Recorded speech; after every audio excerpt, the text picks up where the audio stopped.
हमारे साथ समाजवादी पार्टी के नेता मुकेश यादव और डकूरे हैं, बात करते हैं। तो मुकेश जी, क्या चल रहा है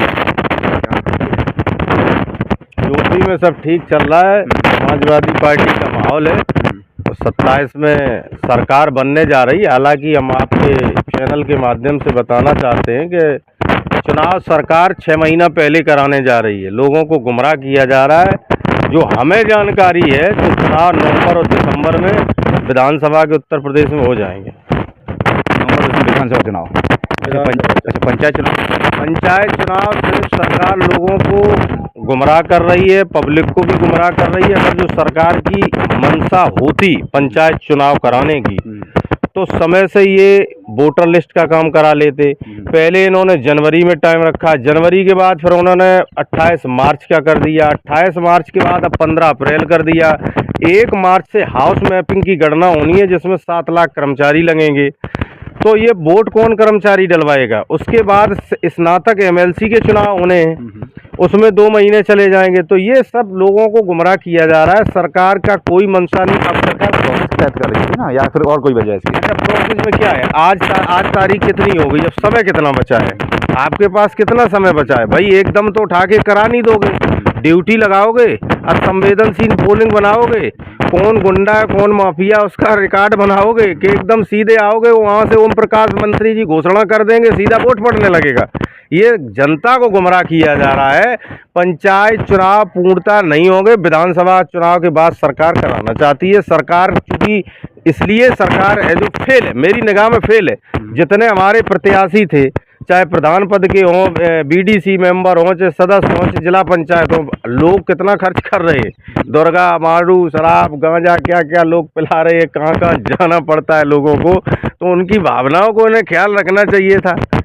पंचायत चुनाव नहीं सरकार करा पा रही है क्योंकि अब जो पिछड़ा आयोग गठन नहीं हुआ। हम थोड़ी कह रहे हाई कोर्ट ने क्यों पिला रहे शराब? आप हम थोड़ी पिला रहे, वो तो भाजपा वाले लोग पिला रहे हैं जिन पे पैसा है। सपा वालों पे क्या है? उन पे है ही नहीं कछु। 10 साल से सत्ता में नहीं है। जिनके पास माल है, पैसा है, हम ही जैसे, हम तो गरीब किसान के बेटा हैं, हमारे पास खुद ही कछु नहीं तो हम क्या पिलाएंगे? हमारे सामने बड़े बड़े प्रत्याशी लोग पैसे वाले आएंगे, बहुत बहुत बड़े लोग आएंगे। आप किस तरह की तैयारी करेंगे? जैसा कि आप भी तैयारी में लगे हुए थे जिला पंचायत सदस्य की वार्ड नंबर 3 से, तो अब क्या तैयारी रहेगी आपकी? भाई हमेशा तैयारी रहती है। हम 24 घंटा तैयारी में रहते। हम तो माननीय आपका चुनाव तो बाद में होगा जैसा आप कह रहे हैं। हाँ, विधानसभा चुनाव पहले होगा। तो हम पार्टी के वर्कर हैं, समाजवादी पार्टी के, जिसको माननीय राष्ट्रीय अध्यक्ष जी चुनाव चिन्ह साइकिल देंगे। मुकेश यादव ने हर मंच से कहा है मुकेश यादव गद्दार नहीं है। मैं समाजवादी पार्टी का वफादार सिपाही हूँ और मैं माननीय राष्ट्रीय अध्यक्ष जी का हूँ, मैं व्यक्तिगत किसी का नहीं हूँ। और मैं आपके चैनल के माध्यम से कहना चाहता हूँ, हमारे क्षेत्र में ऐसे लोग हैं कि दिन में कहीं है और रात में कहीं है। हमारे यहाँ लोग ऐसे लोग हैं, लेकिन मैं नहीं हूँ। जिसके पास चुनाव चिन्ह साइकिल होगा, चाहे हमारा विरोधी हो चाहे शुभचिंतक हो, मुकेश यादव तन मन धन से उसको जिताने का हमेशा कार्य करता रहा है और हमेशा पार्टी के लिए करेगा। हम नहीं जानते कौन प्रत्याशी होगा, जो साइकिल का चिन्ह लाएगा उसी के पास होना चाहिए वर्तमान में, या कोई नया चेहरा होना चाहिए जो वर्तमान है, या फिर कोई नया? देखिए, इस पे हम इसलिए नहीं कहेंगे। हमारे राष्ट्रीय नेता माननीय, आपका खुद का मत क्या है? हमारा कोई, हमें तो क्या, हम तो पार्टी के भक्त हैं। हम तो राष्ट्रीय अध्यक्ष जी के भक्त हैं। आप ही लोग तो वहाँ बताएंगे कि हाँ ये अच्छे हैं, ये जनता के भरोसा करते हैं जनता इन पर। हम इतने बड़े नेता नहीं है कि हमसे राष्ट्रीय अध्यक्ष जी पूछेंगे या हमें बताएंगे या हमें पूछेंगे। माननीय राष्ट्रीय अध्यक्ष जी हमारे अखिलेश जी देश के नेता हैं। वो यहाँ के लोगों से, जो बड़े नेता रहे होंगे, जो उनके खास रहे होंगे, उनसे पूछेंगे। हम तो उनके साधारण कार्यकर्ता हैं। जिसके पास चुनाव चिन्ह साइकिल होगा, मुकेश यादव तन मन धन से उसके साथ होगा।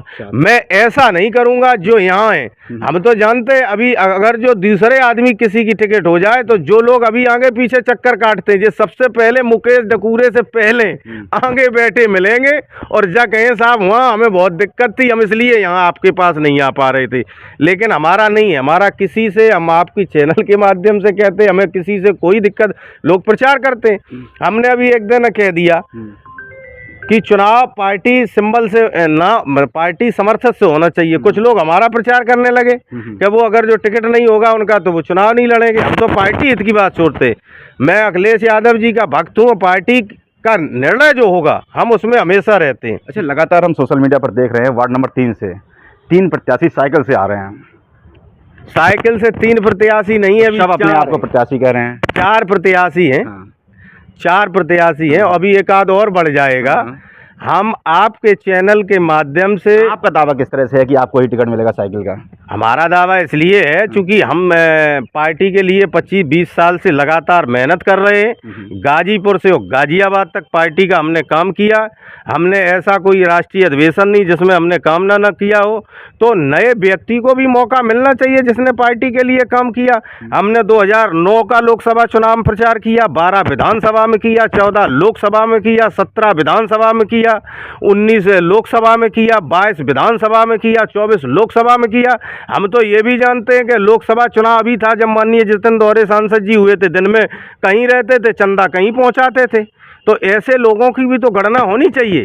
कौन किसके साथ वफादार है, जनता तय करेगी। जो समाजवादी का वफादार है उसको टिकट मिलनी चाहिए। अगर टिकट नहीं मिलता आपको जिला पंचायत में, फिर मैं माननीय राष्ट्रीय अध्यक्ष जी के आदेश से और जनता के बीच में जाऊंगा। जनता का जो निर्णय होगा, मैं, जनता मेरे सर्वोपरि है, जनता ही मेरी भगवान है, जनता ही ईश्वर है, जनता ही नेता बनाती है, जनता ही गिराती है। ना मुझे पैसे का घमंड है, ना मेरे पास है। मैं एक किसान का बेटा हूं और एक जनता का सेवक हूं और गरीब किसान की मदद करने के लिए हूं। जैसा जनता हमको आदेशित करेगी, जनता का जो निर्णय होगा, मैं जनता के सर्वोपरि, जनता के निर्णय पर, हाईकमान के निर्णय पर फैसला करूंगा।